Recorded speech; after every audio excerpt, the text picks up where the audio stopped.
Previously on the trial, Joseph K. woke up on his 30th birthday to a living nightmare. He was under arrest. Two mysterious warders invaded his room, refused to name his crime, and turned his quiet boarding house into a makeshift courtroom. After a confusing confrontation with a cold supervisor and a surreal day at the bank, K returned home exhausted, trying to make sense of a law he doesn't understand. He ended the night attempting to explain the chaos to his neighbor, Miss Björstner. But as K is about to find out, his struggle against the invisible power of the court has only just begun. I did try to explain, Kay said, joining her by the photos. It wasn't me who touched them. But since you're skeptical, I'll admit the truth. The investigating committee brought 3 bank employees with them. One of them must have handled your things. I'll see to it that he's dismissed as soon as I can. Yes, Kay added, noting her questioning look. There was an investigating committee here. Because of you? She asked. Yes. No, she laughed, clearly amused. It's the truth, Kay said. I take it you believe I'm innocent then? Well, innocent is a strong word, she mused. I wouldn't want to make a judgment that carries serious weight. After all, I hardly know you. Usually they only send a committee for serious criminals.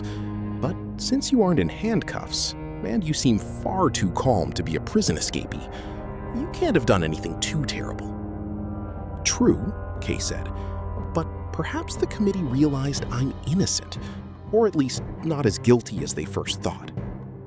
That's a possibility, she said, her interest growing. Listen, Kay said, you probably don't have much experience with the law. Hey guys, if you are enjoying this story so far, please don't forget to sub and hit that notification bell. It really helps the channel out and ensures you never miss a single update on where this journey goes next.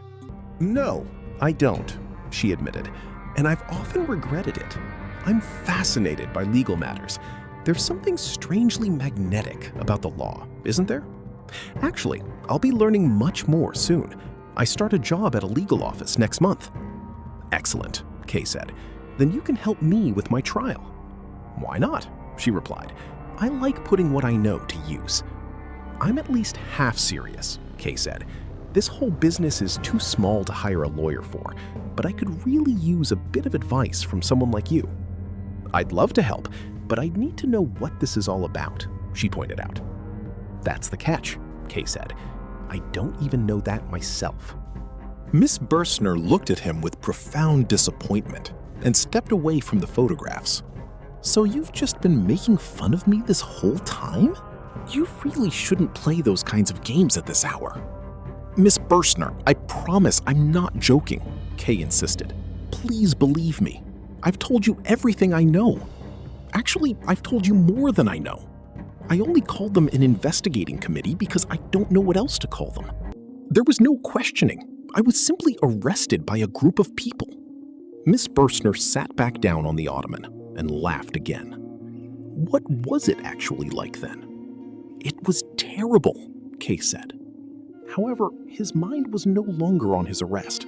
He was becoming completely captivated by her. She was leaning her chin on one hand, her elbow propped on the cushion, while slowly stroking her hip with the other. That's too vague, she said. What's too vague? Kay asked.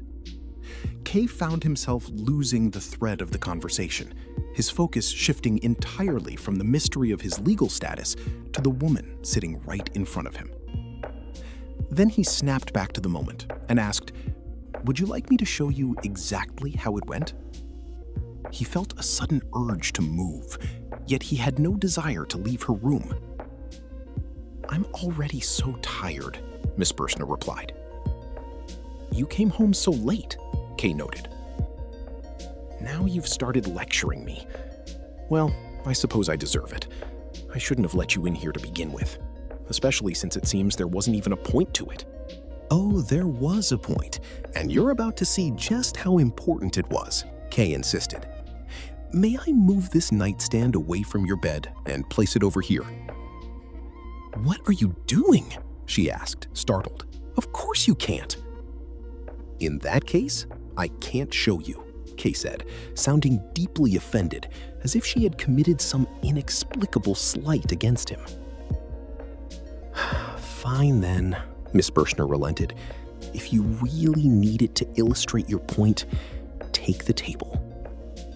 After a brief silence, she added in a faint, weary voice, I am so exhausted that I'm permitting more than I really should. Kay moved the small table to the center of the room and took a seat behind it. You need to have a clear mental picture of where everyone was positioned. It's quite fascinating. The supervisor, that's me, sitting right here. The policemen, they're over there, sitting on that chest. The three young men, they're standing right by your photographs. The blouse? There's a white blouse hanging on the window handle. I just mentioned that in passing. And now, it begins. Oh, wait, I'm forgetting the most vital part. Myself.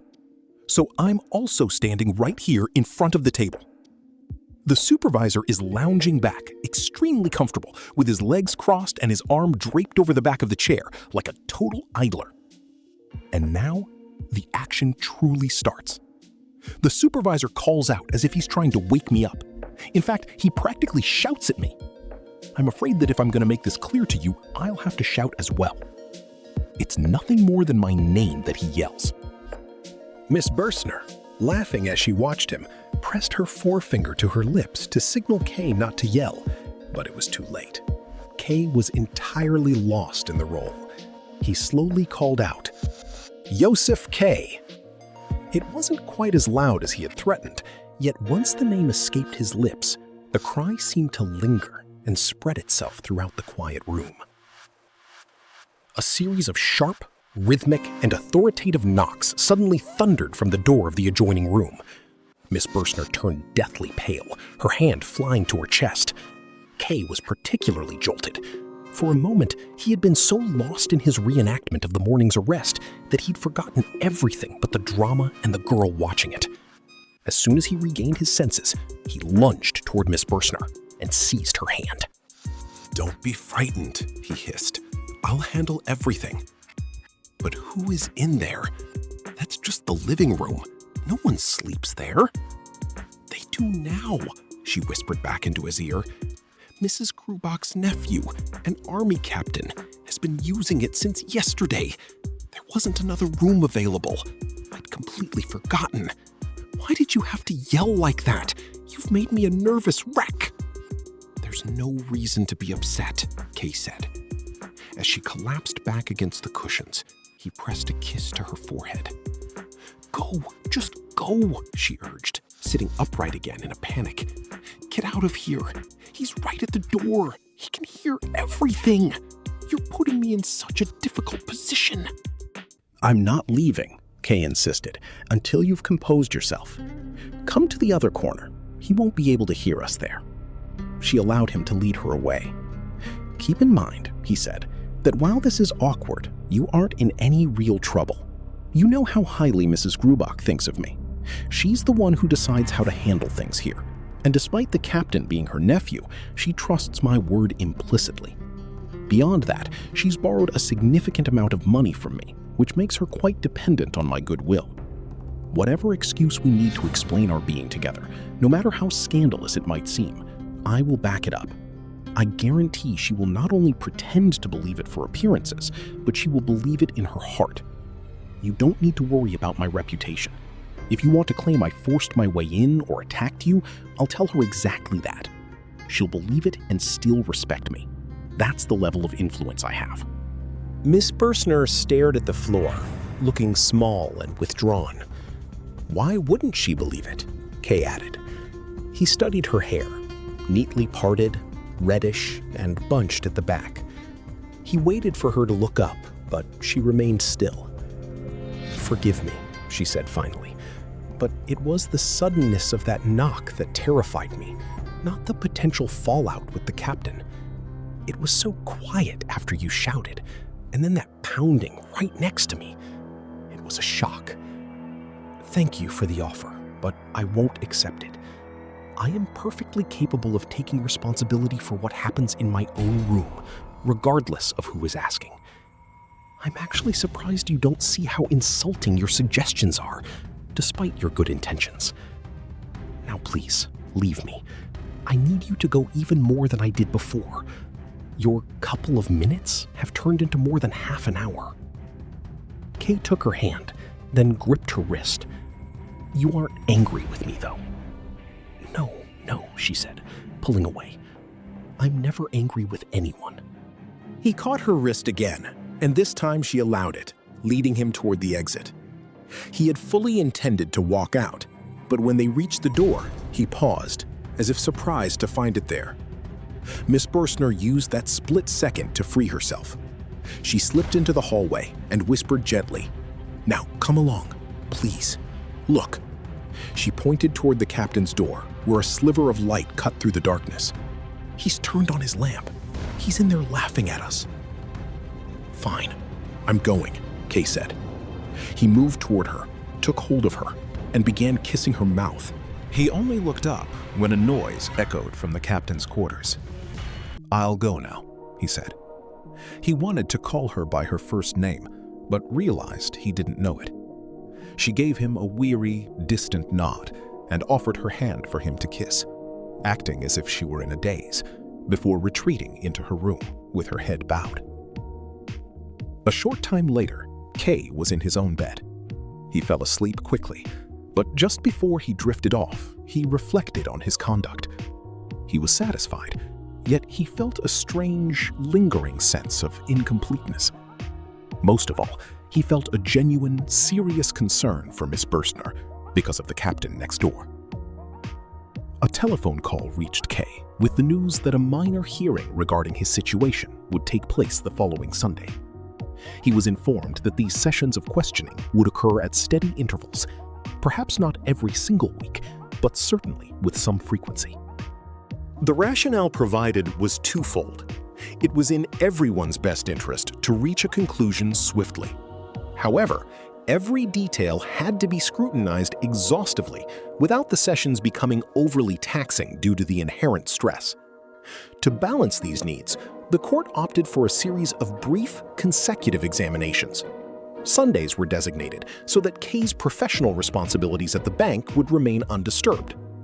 The authorities assumed he would find this arrangement satisfactory, though they noted that if he preferred a different time, they would try to accommodate him.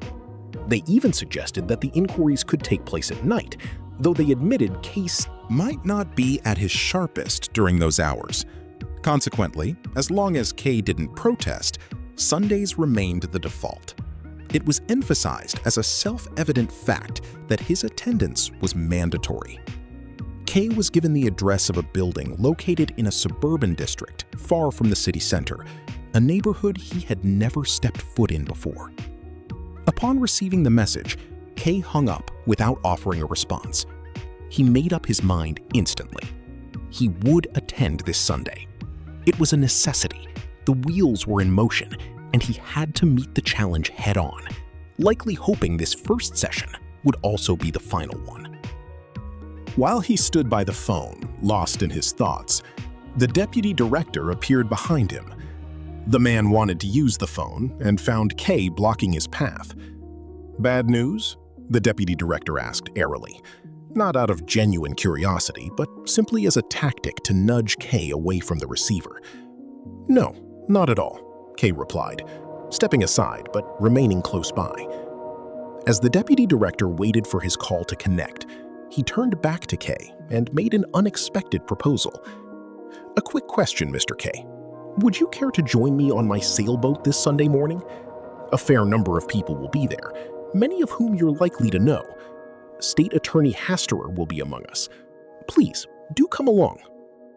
Kay struggled to focus on the offer. He recognized its weight. He and the deputy director had never been on particularly good terms.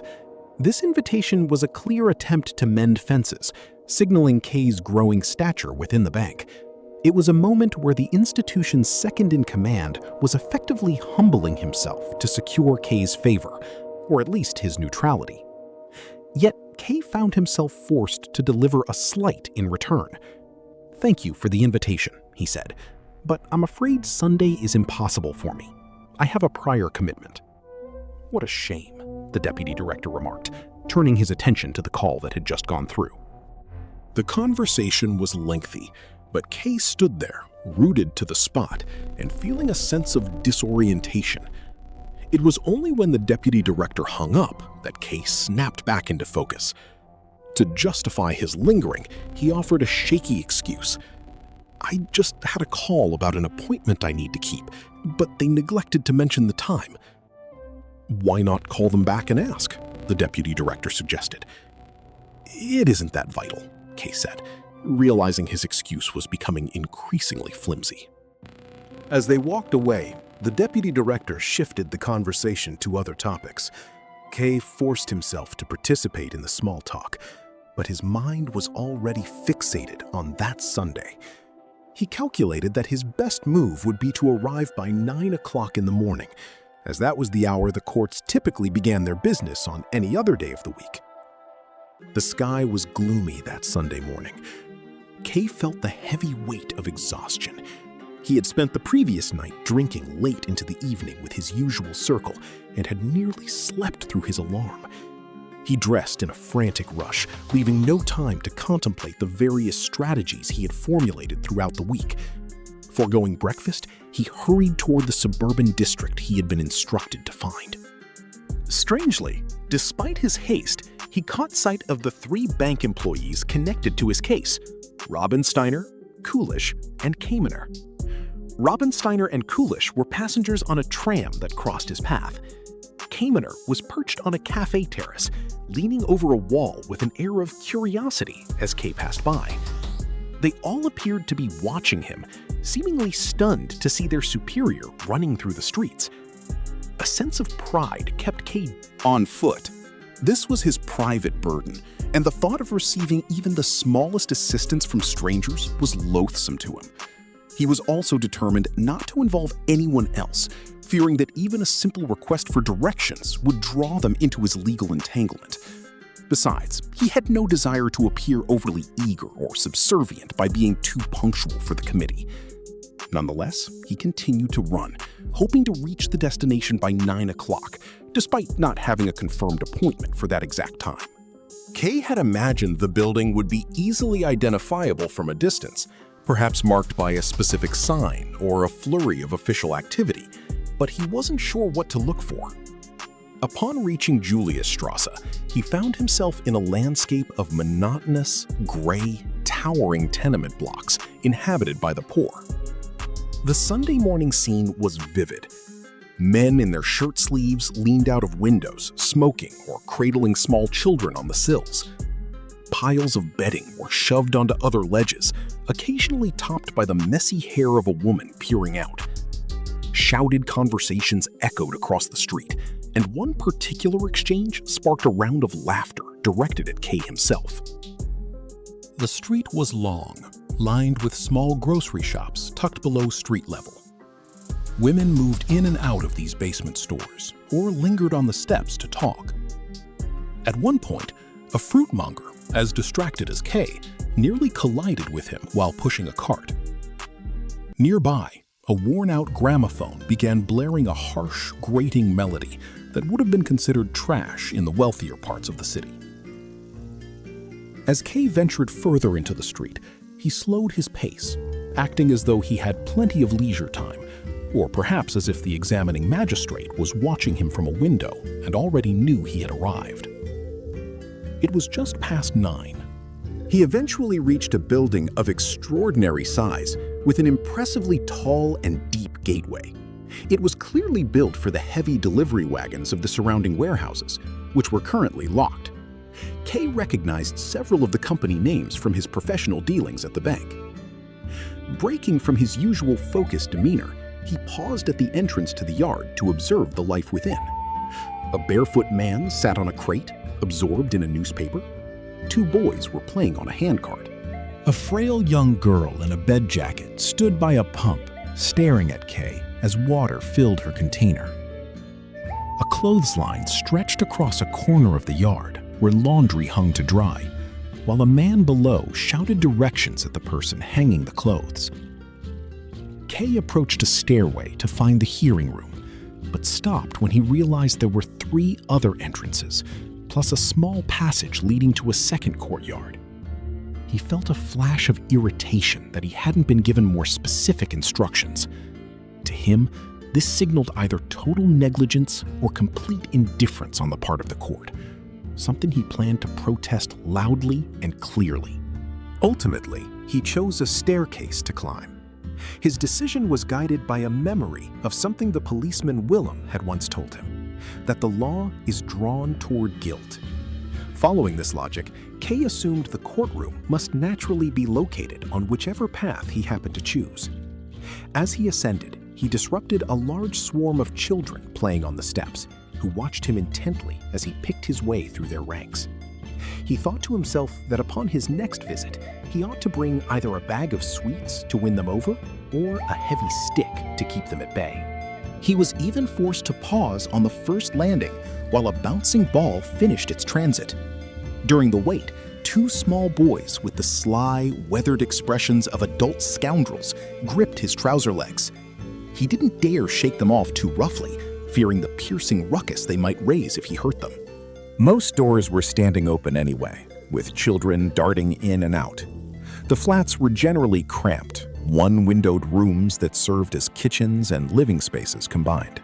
He saw women balancing infants in one arm while tending stoves with the other, and adolescent girls in simple pinafores scurrying about with the most effort. In every room, the beds were occupied by the sick, the sleeping, or those simply lounging fully clothed. When Kay found a closed door, he would knock and present his query about lawns. Usually, a woman would answer and relay the question to a man rising from a bed. "The gentleman is looking for a joiner named Lawns." "A joiner? Lawns?" the man would echo. That's the one, Kay would reply, though it was blatantly obvious the court was not hidden in these domestic quarters. Many residents took his search quite seriously, racking their brains to recall similar names or offering to lead Kay to distant parts of the building where a joiner might live. To avoid being dragged from floor to floor on a wild goose chase, Kay eventually had to stop asking. He began to regret his practical plan. By the time he reached the 5th floor, he had resolved to give up. He bid farewell to a friendly young worker who wanted to guide him further and started back down. However, a flash of irritation at his wasted time made him turn back. He knocked on the very first door of the 5th floor. Inside, he immediately noticed a large wall clock. It was 10 o'clock. "Does a joiner named Lawns live here?" he asked. "Pardon?" replied a young woman with dark, shimmering eyes. She was busy scrubbing children's laundry in a basin and pointed a dripping hand toward an open door leading to an adjacent room. Kay stepped through and felt as though he had walked into a massive meeting. The medium-sized room, which had 2 windows, was packed with a chaotic throng of people. No one paid him the slightest bit of attention. High up, near the ceiling, a gallery ran around the room. It was so crowded that those standing there were forced to hunch over, their heads and backs pressing against the plaster. Finding the air suffocatingly thick, Kay stepped back out and told the woman, "I asked for a joiner, a man named Lans." "Yes," she said firmly. "Go right in." Kay might have turned away then, but the woman stepped toward him, took hold of the door handle, and added, "I have to close the door behind you. No one else is permitted entry." "Sensible enough," Kay remarked, "but it's already overfilled." Regardless, he went back inside. He squeezed between 2 men deep in conversation by the door. One was gesturing as if counting out coins, while the other stared intensely into his eyes. Suddenly, a small red-faced youth grabbed Kay's hand. Come in," the boy urged. Kay followed him through the dense, shifting crowd. To his surprise, there was a narrow aisle kept clear, seemingly acting as a border between 2 distinct factions. This suspicion was bolstered by the fact that the people in the front rows on either side ignored him completely. He saw only their backs as they focused their talk and movements exclusively on members of their own side. The majority were dressed in black, wearing long, aging, formal frock coats that hung loosely on their frames. These garments were the only thing that truly perplexed Kay. Otherwise, he would have mistaken the entire scene for a common local political rally. At the far end of the assembly hall, where Kay had been guided, a small table sat at a skewed angle upon a low, exceptionally crowded podium. Behind this desk sat a stout, wheezing little man who was busy conversing with someone behind him. This second individual stood with his legs crossed and his elbows resting on the back of the judge's chair, clearly the source of much amusement. He frequently threw his arms up, as if performing a mocking caricature. The youth leading Kay struggled to make his report. He stood on his tiptoes and tried twice to speak, but the man perched above him ignored him entirely. It was only when someone else on the podium pointed the boy out that the judge finally leaned down to hear his whispered message. The man then produced his watch and shot Kay a quick look. "You should have been here an hour and 5 minutes ago," he stated. Kay began to formulate a response, but was cut off as a low, general muttering erupted from the right-hand side of the room. The judge repeated his accusation, his voice rising this time as he scanned the hall. The muttering grew louder in response, and then, as the man fell silent, slowly ebbed away. The hall became significantly quieter than when Kay had first entered, though the spectators in the gallery continued to whisper among themselves. In the dim, hazy, and dust-filled air of the rafters, these people appeared more poorly dressed than those below. Many had even brought pillows to wedge between their heads and the ceiling to protect themselves from being pressed too hard against the plaster. Kay had resolved to do more observing than speaking, so he offered no defense for his tardiness. He simply remarked, "Well, perhaps I have arrived late. Nonetheless, I am here now." This was met with a burst of applause from the right side of the hall. Easy people to win over, Kay thought, though he was unsettled by the stony silence from the left side directly behind him, where only a few scattered claps could be heard. He wondered what he might say to unify the room, or at the very least, secure the temporary support of the silent faction. "That may be," the judge replied, "but I am no longer under any obligation to hear your case." Another wave of muttering rose, but the judge waved away the crowd's objections. "I will, however, make an exception and proceed today, but you must never be late again. Now, step forward." Someone leaped off the podium to make room, and Kay climbed up. He was forced to stand flush against the table.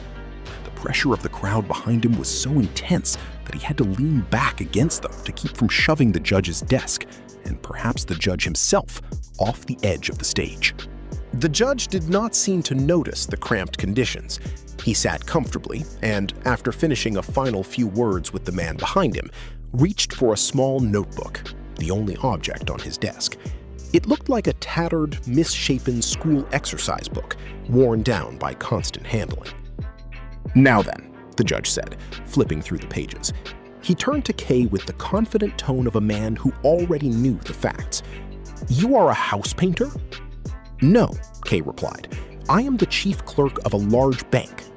This triggered a wave of such hearty laughter from the right-hand faction that Kay found himself joining in. Below him, people gripped their knees, shaking as if they were in the throes of a coughing fit. Even the people in the gallery joined the mirth. The judge turned cross, but seemed to have no real authority over the floor. He tried to vent his frustration on the gallery, jumping up and shouting threats. His eyebrows, which had previously been unremarkable, suddenly appeared massive, black, and bushy over his eyes. The left side of the hall remained a sea of quiet, solemn faces looking toward the podium. They watched the rowdiness of the other side with detached stillness, occasionally allowing one of their members to drift over into the other camp. Though they were fewer in number, and perhaps no more influential than the right, their calm demeanor gave them an air of greater importance. As Kay prepared to speak, he felt certain that he should adopt their composed and serious manner. Kay noted that the judge's inquiry about him being a house painter, which wasn't a question at all but an identity forced upon him, was perfectly representative of the entire systemic failure of these proceedings, which Kay argued only truly existed if he chose to acknowledge them. a recognition he was currently granting primarily out of a sense of pity for the officials involved. After speaking these sharp words, Kay paused to scan the silent hall, expecting the reward of applause, but finding only a quiet anticipation that was briefly interrupted when the young washerwoman, having finished her chores, entered the room and drew the eyes of the crowd, despite her attempts to be discreet. The judge appeared visibly shaken by Kay's rhetoric, slowly sitting back down from his previous position facing the gallery to regain his poise by retreating into his tattered notebook, which Kay then mocked by declaring that the ledger would only serve to confirm his accusations. Enjoying the sound of his own calm voice in the crowded room, Kay daringly snatched the notebook from the desk with only his fingertips as if the object were physically revolting, holding it by a single central page so that the surrounding yellowed, ink-stained, and densely written sheets flapped messily in the air before he let the entire charge book fall back onto the table, claiming he had no fear of its contents and would only touch it with 2 fingers. The judge's immediate grabbing of the book was a clear sign of deep humiliation as he tried to tidy the pages to continue reading, while Kay focused on the intense, expectant expressions of the elderly men in the front row, some of whom had long, white beards, suspecting they might be the power brokers of the assembly, though they had remained completely motionless even during the judge's shaming. As Kay continued his address, his energy began to falter and his speech became nervous and fragmented as he scanned those stoic faces. Yet he proclaimed that his situation was not merely an isolated personal matter, but a symptom of a larger process directed at many others for whom he now stood as a representative. His voice rose in volume unintentionally, prompting an anonymous supporter to begin clapping and shouting "Bravo" multiple times, an outburst that the bearded men in the front ignored by simply groping at their facial hair without looking back. And while Kay didn't find this specific supporter important, the encouragement lifted his spirits and led him to realize that he didn't need the entire hall's approval, as long as he could force the majority to reflect on the case and win over even a single person from time to time. Kay began by disavowing any attempt at professional oratory, suggesting that such a skill was beyond him and likely better suited to the examining judge, whose very profession demanded it. Instead, his only goal was to initiate a public dialogue regarding a public injustice. He detailed how he had been taken into custody 10 days prior, an event he found laughable in its own right, though that was secondary to the circumstances, when agents arrived at his bedside early in the morning. He speculated that perhaps the warrant had been intended for some innocent house painter, an idea supported by the judge's earlier remark, yet he was the one they seized. Kay described the 2 police thugs who occupied the adjacent room as unprincipled scoundrels who took excessive precautions, as if he were a violent thief, pestering him with incessant chatter and demands for bribes, money, and his very clothing, all while shamelessly consuming his breakfast before his eyes and then offering to buy him another for a fee. He recounted being hauled before a supervisor in the room of a respected lady, where the officials caused a great deal of disorder, despite Kay's lack of fault in the matter.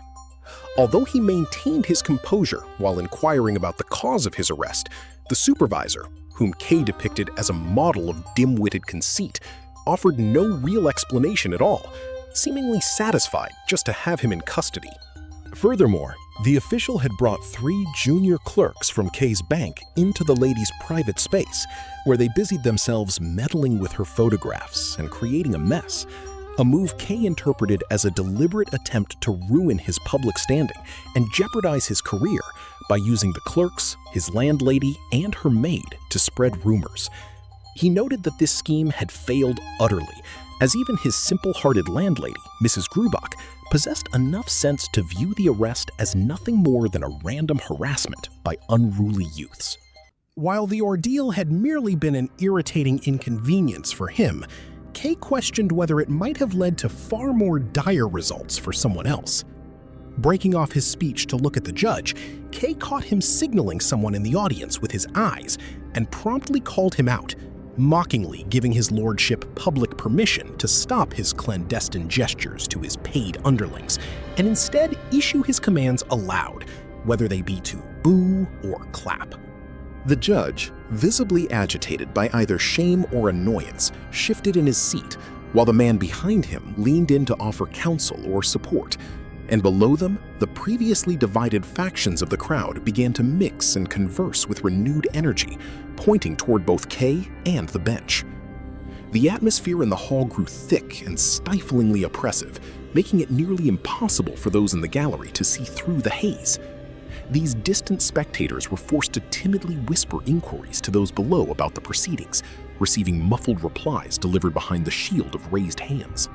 Kay announced that he was nearly finished with his statement, and in the absence of a bell, he slammed his fist onto the desk with a force that startled both the judge and his consultant, causing them to break off their conversation and look up at him. He asserted that because the situation did not truly concern him, he was able to evaluate it with complete detachment, adding that if this so-called court had any real significance, it would be in their best interest to listen to his assessment. He further demanded that they refrain from writing anything down until he had finished, as he had no time to waste and intended to leave shortly. A sudden silence fell over the room, demonstrating Kay's control over the assembly, as the previous shouting and applause vanished, leaving an audience that seemed almost entirely persuaded. Kay felt encouraged by the palpable tension and the subtle rustling that emerged from the hush, which he found more invigorating than even the loudest cheers. He then quietly declared that an enormous organization was undoubtedly behind the court's operations, encompassing his own arrest and this very examination, which utilized corruptible police, clumsy supervisors, and judges who were merely less arrogant than others. He claimed this system maintained a vast network of high-level jurists, servants, scribes, and assistants, and he explicitly included executioners and torturers in this list. According to Kay, the sole purpose of this massive entity was to arrest innocent people and subject them to meaningless, fruitless prosecutions, a lack of purpose that made deep-seated corruption inevitable even for the highest officials. He pointed to this rot as the reason why officers tried to steal the clothes off the backs of the arrested, why supervisors trespassed into the homes of strangers, and why innocent individuals were shamed before a crowd rather than receiving a fair trial. Finally, he brought up the warehouses the policeman had mentioned, expressing a desire to see where the hard-won property of the accused was left to decay, assuming it hadn't already been stolen by the thieving hands of the warehouse staff. Kay was suddenly cut short by a shrill screeching from the far end of the hall, and through the whitish haze of smoke illuminated by the dull daylight, he struggled to see the washerwoman being forced into a corner by a man who was pressing his body against hers. Strangely, it was the man who was screaming, with his mouth wide open toward the ceiling, while a circle formed around them, and the gallery visitors looked on with delight at the disruption of Kay's serious tone. Kay initially meant to intervene and restore order, but the front row of old men blocked him with outstretched arms, and an unseen hand even gripped his collar from behind, making Kay feel as though his arrest were finally being enforced, so he impulsively jumped from the podium to face the crowd directly. He scrutinized their flickering dark eyes, their drooping, drunken-looking cheeks, and their thin, stiff beards, which they held with hands like claws. But his real discovery was that beneath those beards, every man, including the factions on both sides and the very judge who sat calmly looking down with his hands in his lap, wore a shining badge of various sizes and colors on his coat collar. Realizing they were all a unified group of cheats and liars who would only come to snoop and learn how to trap an innocent man. Kay threw his arms up and shouted his defiance, telling them that their supposed division into factions and the bravo he had received were all a test. And after threatening to hit a shaky old man who pressed especially close, he wished them luck in their trade, snatched his hat from the table edge, and pushed through the stunned silence toward the exit. The judge reached the doorway even faster than Kay did, stopping him to point out that by acting this way, Kay had robbed himself of the inherent advantages a hearing provides to the arrested. But Kay merely laughed toward the door, called them a bunch of louts, told them they could keep their hearings as a present, and hurried down the stairs, while the assembly behind him broke into a lively, noisy debate that sounded like a scientific study of the events. Throughout the following week, Kay waited daily for a new summons to arrive, refusing to believe his rejection of the court had been taken at face value. When Saturday evening passed without word, he simply assumed he was expected to appear at the same time and place as before. He retraced his steps on Sunday, finding his way through the familiar corridors, where some residents even greeted him. Yet upon reaching the door, the washerwoman he had met previously stopped him with the news that no session was being held that day. Disbelieving, Kay watched as she opened the door to reveal a courtroom that looked even more dismal in its emptiness, featuring nothing but the judge's table and a few lingering books. When she forbade him from touching them, Kay bitterly remarked on a court that tries the innocent while keeping them in total ignorance, only to learn that the woman lived in that very room with her husband, the court usher, clearing their domestic life away only for official business. Kay was genuinely shocked and irritated to learn she was married, especially remembering the disruption she caused during his last hearing. But she defended herself by claiming the student who had grabbed her was a powerful figure her husband couldn't afford to offend. She expressed a desperate hope that Kay, whose speech she had partially heard while on the floor with the student, might be able to make things better in such a wretched place. Kay dryly noted that he was only acting for his own sake because of his arrest, but he offered to help her if she provided him with some assistance, starting with the judge's books. They hurried to the podium where the worn, filthy volumes lay. After she wiped them with her apron, Kay discovered the first was filled with a clumsily drawn, indecent picture of a naked couple, while the second was a trivial novel titled What Great Suffered from Her Husband, Hans.